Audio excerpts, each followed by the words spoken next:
I want to go across live to Rahul Srivastav, Akhilesh Yadav with him this morning. Rahul, take it away. Good morning, Rahul. I have Akhilesh Yadav with me. Has arrived in Saifai. He had a very busy schedule yesterday because one of the senior party leaders, Mr. Ahmed Hassan, passed away. Akhilesh, a lot depends on the kind of chemistry that the Yadav family has always been known for in this round of elections. You have tried to bring the entire family together. You have tried to win over certain segments which have not voted traditionally. How does it look today in this phase for you? जैसा पहले चरण में किसान ने, नौजवानों ने मतदान किया, हर वर्ग के लोगों ने गठबंधन के साथ खड़े होकर के मतदान किया। दूसरे चरण में भी वही सब कुछ देखने को मिला है। सवाल यह है कि जनता के जवाब भारतीय जनता पार्टी नहीं दे रही। जिन वादों को भारतीय जनता पार्टी ने जनता के बीच में किए थे, वो हर वादा उनका जुमला निकला। और तीसरे चरण का चुनाव वो है जहां पर हमेशा समाजवादी पार्टी जीती थी। हालांकि पिछली बार वो हम लोगों को उतना वोट नहीं मिला पार्टी को जितना मिलना चाहिए था, लेकिन इस बार पूरे के पूरे क्षेत्र में जिस तरीके से देखा है लोगों ने कि उनके साथ अन्याय हुआ, जो विकास की गति थी वो रुक गई है।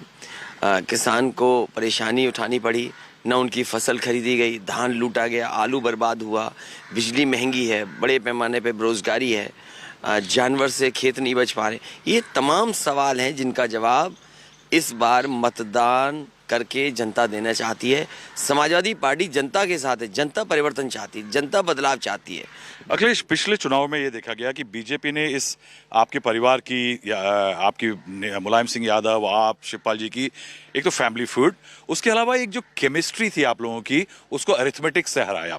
नॉन यादव, ओबीसी, दलित वोट प्लस अपर कास्ट को लेकर के वो आपसे आगे चले गए। 29 सीटों का लॉस हुआ आप लोगों को।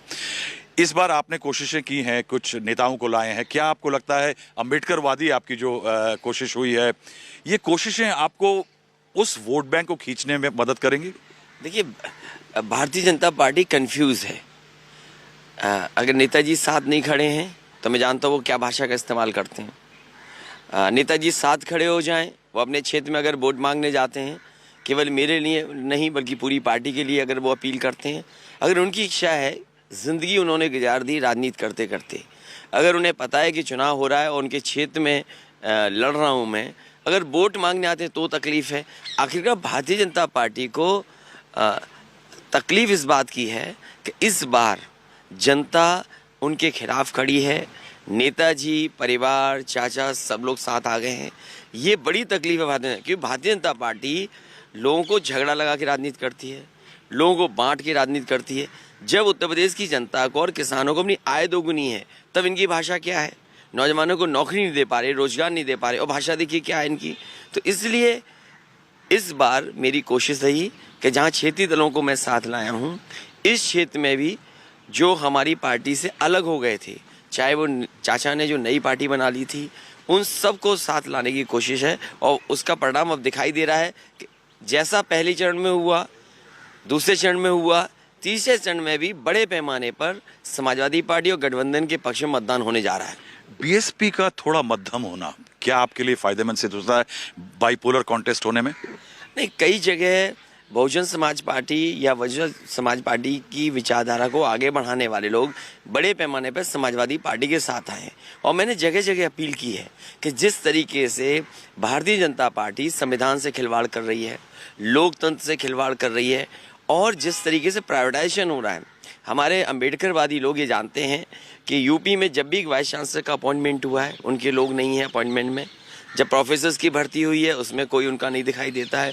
और जिस तरीके से लगातार सरकार प्राइवेटाइजेशन कर रही है, वो अम्बेडकरवादी जानते हैं कि अंतोगत्वा ये लोकतंत्र में, संविधान में जो उन्हें व्यवस्था मिली थी हक और सम्मान की, वो ये सरकार छीनने वाली है। It's very interesting to see you talking about this Ambedkar ideology and signalling. एक ज़रूरी फैक्ट ये भी है कि इस इलाके में एक परेशानी रही कि, या पूरे यूपी में, कि एक शिकायत रही कि समाजवादी पार्टी आ रही, एक सरकार आने पे यादव्स का होल्ड बढ़ता है, नॉन यादव ओबीसी इग्नोर हो जाते हैं। क्या उसको करेक्ट करना चाहेंगे इस चुनाव में? देखिए, समाजवादी पार्टी ने इस बार पहले दिन से ये फैसला लिया कि सबको स्थान और सबको सम्मान, सबको संगठन में भी लिया। अम्बेडकर वाहिनी बनाई है, उसके राष्ट्रीय अध्यक्ष मिठाई लाल भारती हैं। हमारे पास अल्पसंख्यक का प्रकोष्ठ है, वो अलग चीज़ है, पिछड़ा वर्ग के प्रकोष्ठ लोग हैं। तो कोशिश ये की गई, जो जातियां समाजवादी पार्टी में पहले जुड़ी हुई थी, बीच में कुछ समय के लिए नाराज़गी कुछ कारणों की बात हुई, लेकिन इस बार सभी को जोड़ करके साथ लाने का काम किया है संगठन के माध्यम से और समय समय पे उनके बीच में कार्यक्रम करने से। अखिलेश, इम्पोर्टेंट फैक्टर ये भी है कि योगी आदित्यनाथ कल बोल रहे थे, पहले परिवारवाद, फिर गुंडागर्दीवाद और अब आतंकवाद, that now they are saying that you even have a terror connect. देखिए, जब उनकी भाषा कोई सुनना नहीं चाहता, जो उनकी भाषा है वो क्या भाषा है, क्या शब्दों का इस्तेमाल कर रहे हैं, क्या ये चुनाव जो भाषा जो शब्द इस्तेमाल कर रहे हैं उसका चुनाव है? चुनाव उत्तर प्रदेश का इसलिए है कि आपने जनता को जो वादे किए थे, जो किसान को कहा कि आय दोगुनी हो जाएगी, आप आय दोगुनी नहीं कर पाए, आप किसानों का धान नहीं खरीद पाए, लूट हो गई धान में, आप किसानों को खाद और डीएपी समय पर नहीं दे पाए, बोरी में चोरी हो गई, बिजली का बिल महंगा है, अन्ना पशु या खुले जानवर इतने घूम रहे हैं कि उनको खेतों की रखवाली करनी पड़ रही है। तो ये जो सवाल हैं, इनका जवाब भारतीय जनता पार्टी पे नहीं है। इस डबल इंजन की सरकार में मुख्यमंत्री जी खुद जानते हैं कि अन्याय बढ़ा है, उत्पीड़न बढ़ा है, और साथ ही साथ डबल इंजन की सरकार में अगर कोई चीज़ डबल हुई है तो वह भ्रष्टाचार और महंगाई डबल हुई है। इसका जवाब उनके पास नहीं है। यानी आप कह रहे हैं कि जो हिंदुत्व और पोलराइजेशन की वेव थी 3 बार, वो खत्म हो चुकी है।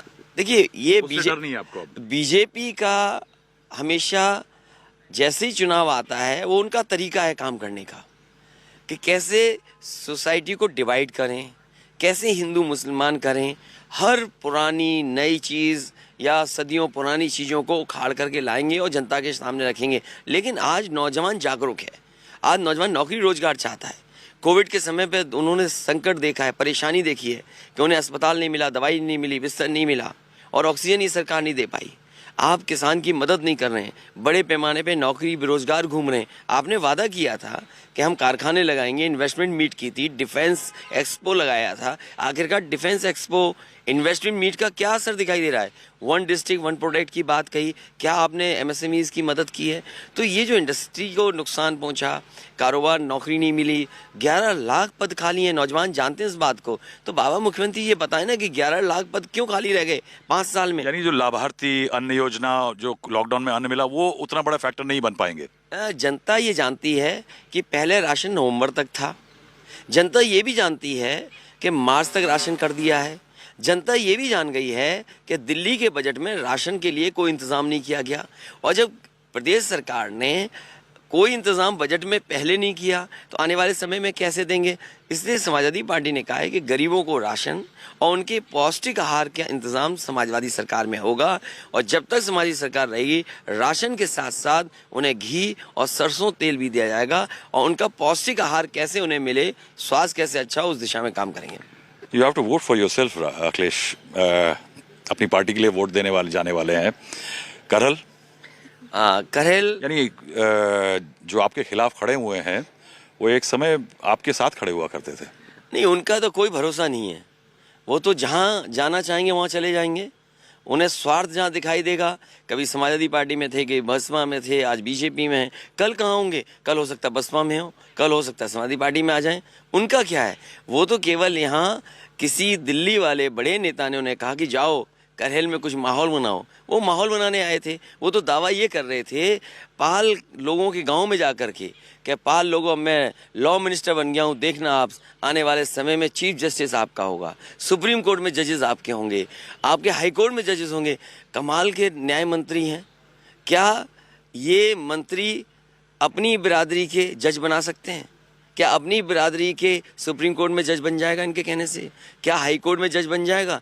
कमाल के लोग हैं, दिल्ली के हैं, बड़े नेता ने भेजा है, भारतीय जनता पार्टी के जैसे लोग आए और गांव में ये समझा रहे हैं कि जज बनाएंगे हम आपको।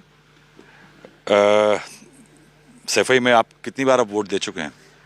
जब से मैं समझता हूँ, जब से चुनाव देख रहा हूँ मैं, और जब से स्कूल पास किया हूँ मैं, जब चुनाव हुआ तब मैंने वोट डाला है। क्रिटिकल वोट है इस बार, आपको लगता है, आपके लिए, पार्टी के लिए और आपके करियर के लिए? देखिए, वोट और लोकतंत्र में और वोट का पढ़ना, मैं तो अपील करता हूं कि ज़्यादा से ज़्यादा वोट पढ़े, जिससे हमारा लोकतंत्र और बलवान हो और मजबूत हो। लोगों को बाहर निकल के ज़्यादा से ज़्यादा वोट डालना चाहिए।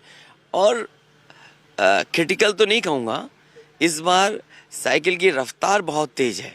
इस बार पता नहीं भारतीय जनता पार्टी कहाँ पहुँच जाएगी। मुझे लगता है भारतीय जनता पार्टी जहाँ से शुरू की थी 47 सीट से 325 आए थे, ये दोबारा 47 पर पहुँच जाएंगे। We wish you luck, Akhilesh. Thank you so much. You're waiting to go to vote. Thank you very thank much you for so speaking much. to India Today. So, a very confident sounding Akhilesh Yadav, who is heading off to go and vote, Rahul, and confident also that the lot of votes which had drifted away from the Samajwadi Party post 2012 will return to the party. Well, he's fought a smart campaign. There can be no doubt about it. Whether it ultimately results in an SP victory or not still remains to be seen. But in comparison with 2017, where there were lots of tactical mistakes, strategically and tactically, Akhilesh has fought well on the ground. We will track through the day what happens in phase 3. Many of these seats in Yadav land, where, as Akhilesh was saying and as Rahul Srivastava was saying as well, what happens in phase 3 and 4 really sets the course for this election. It's been tight so far, but that's also because phase 1 and 2 were Muslim strongholds, many of those seats. So when you add the Yadavs to the Muslims along with the Jats, a very formidable fight. Over here, the BJP had won 40 plus seats in the last elections, and many of them with big margins of 50,000 votes plus. So if this continues, then the election will open up from here. If the tight fight continues, then the dynamics change. So we're tracking all of that and more.